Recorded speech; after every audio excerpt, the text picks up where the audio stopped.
السلام علیکم۔ بسم اللہ الرحمن الرحیم۔ تمام تعریفیں اللہ ہی کے لیے ہیں جو تمام جہانوں کا بنانے والا اور ان کو پالنے والا ہے، اور درود و سلام ان کے آخری نبی محمد مصطفیٰ صلی اللہ علیہ وسلم پر۔ الحمدللہ، آج میں ایک بار پھر اس مختصر سے وقت میں آپ لوگوں کے سامنے بڑے ہی عنوان پر روشنی ڈالنے کی کوشش کروں گا، اور آج کا میرا یہ عنوان ایک صحابی کی زندگی کے متعلق ہے جن کا اسلام کی شخصیت میں تیسرا مقام ہے۔ جی ہاں، آج ہم حضرت عثمان غنی رضی اللہ عنہ کی زندگی کے کچھ پہلوؤں پر روشنی ڈالنے والے ہیں۔ حضرت عثمان کا پورا نام ابو عبداللہ عثمان بن عفان تھا۔ حضرت عثمان غنی رضی اللہ عنہ ہمارے نبی کے بعد خلفائے راشدین کے تیسرے خلیفہ چنے گئے، اور سب سے افضل بات یہ ہے کہ آپ ہمارے نبی کے داماد بھی تھے، جس کا تذکرہ تفسیر کے ساتھ انشاءاللہ آگے چل کر کرتے ہیں۔ حضرت عثمان جامع قرآن تھے۔ جامع القرآن کے معنی ہیں کہ انہی کے وقت میں مکمل قرآن ایک جگہ جوڑا گیا۔ اب بات کرتے ہیں حضرت عثمان کی پیدائش کی، تو بعض علماء ان کی پیدائش 573 عیسوی اور بعض علماء 576 عیسوی میں بنو امیہ کے قریش قبیلے میں مکہ شہر میں ہوئی۔ ان کے والد کا نام عفان بن ابی العاص اور ان کی والدہ کا نام عروی بنت قریظ تھا۔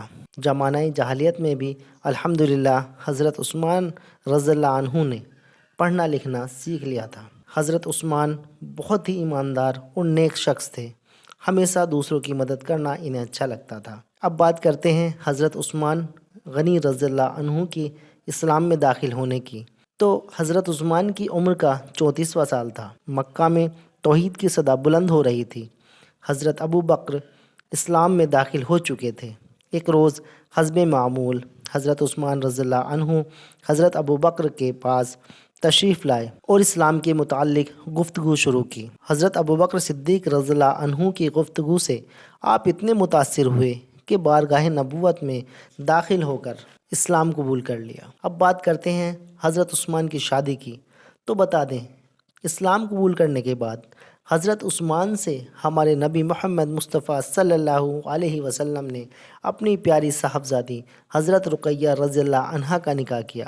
حضرت رقیہ رضی اللہ عنہا کا پہلا نکاح ابو لہب کے بیٹے عتبہ سے ہوا تھا، مگر اسلام کے بعد ابو لہب کو ہمارے نبی سے اتنی عداوت ہو گئی کہ اس نے اپنے بیٹے پر دباؤ ڈال کر حضرت رقیہ رضی اللہ عنہا کو طلاق دلوا دی۔ تب ہمارے نبی نے حضرت رقیہ رضی اللہ عنہا کا نکاح حضرت عثمان سے کرا دیا۔ حبس کی ہجرت میں حضرت رقیہ رضی اللہ عنہا آپ کے ساتھ تھی، واپس آ کر مدینہ کی ہجرت میں بھی آپ کے ساتھ رہی، لیکن 2 ہجری غزوہ بدر کے موقع پر وفات پائی۔ حضرت رقیہ رضی اللہ عنہا سے ایک بیٹا ہوا جس کا نام عبداللہ تھا، مگر اس کی بچپن میں ہی وفات ہو گئی۔ اس کے بعد محمد مصطفیٰ صلی اللہ علیہ وسلم نے اپنی سب سے چھوٹی صاحبزادی حضرت ام کلثوم کا نکاح حضرت عثمان سے کرا دیا۔ حضرت عثمان غنی رضی اللہ عنہ کے نکاح میں ایک کے بعد ایک سرور دو عالم محمد مصطفیٰ صلی اللہ علیہ وسلم کی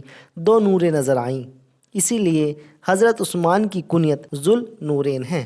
حضرت ام کلثوم رضی اللہ عنہ حضرت ام کلثوم رضی اللہ عنہا سے کوئی اولاد نہیں ہوئی، اور ان کی بھی 6 سال کے بعد 9 ہجری میں وفات ہو گئی۔ اس کے بعد ان کا نکاح فاختہ بنت غزوان سے ہوا، ان سے بھی ایک بیٹا ہوا جو بچپن میں ہی انتقال کر گیا۔ اس کے بعد انہوں نے ام عمرو بنت جندم سے نکاح کیا، جن سے عمرو، خالد، آبان، عمر اور مریم پیدا ہوئے۔ اس کے بعد ان کا نکاح فاطمہ بنت ولید سے ہوا، ان کے 2 بیٹے ہوئے، ولید اور سعید۔ اس کے بعد ان کا نکاح ام لبنین بنت عتیہ سے ہوا، جن سے عبد الملک پیدا ہوئے اور انہوں نے بچپن ہی میں وفات پائی۔ اس کے بعد رمیہ بنت صائبہ سے نکاح ہوا اور ان سے عائشہ، ام آبان اور ام عمرو پیدا ہوئے۔ اس کے بعد آپ کا نکاح نائلہ بنت الفرافشاں سے ہوا۔ حضرت الفرافشاں سے مریم بنت عثمان پیدا ہوئیں اور صاحبزادوں میں حضرت آبان ہوئے۔ حضرت نائلہ ان کی شہادت کے وقت موجود تھی۔ سن 644 عیسوی میں حضرت عمر بن خطاب رضی اللہ عنہ کی شہادت کے بعد مشورہ میں آپ کو خلافت کی ذمہ داری سونپی گئی۔ جسے انہوں نے سن 644 عیسوی سے سن 656 عیسوی تک انجام دیا۔ 17 جون سن 656 عیسوی میں حضرت عثمان رضی اللہ عنہ قرآن مجید کی تلاوت کر رہے تھے، تبھی ایک دشمن نے آ کر ان پر تلوار سے حملہ کر دیا۔ تبھی حضرت نائلہ نے تلوار کو اپنے ہاتھوں سے روکنا چاہا مگر ان کی انگلیاں کٹ گئی، مگر قاتل نے تلوار سے کئی وار کیے اور حضرت عثمان رضی اللہ عنہ کو شہید کر دیا۔ حضرت عثمان نے اپنی خلافت میں بہت سی جنگ لڑی، جن کا تذکرہ انشاءاللہ ہم اگلی ویڈیو میں تفصیل کے ساتھ کریں گے، اور ایسی ہی مزید معلومات کے لیے ہمارے چینل کو سبسکرائب کریں اور دوستوں کے ساتھ شیئر کریں۔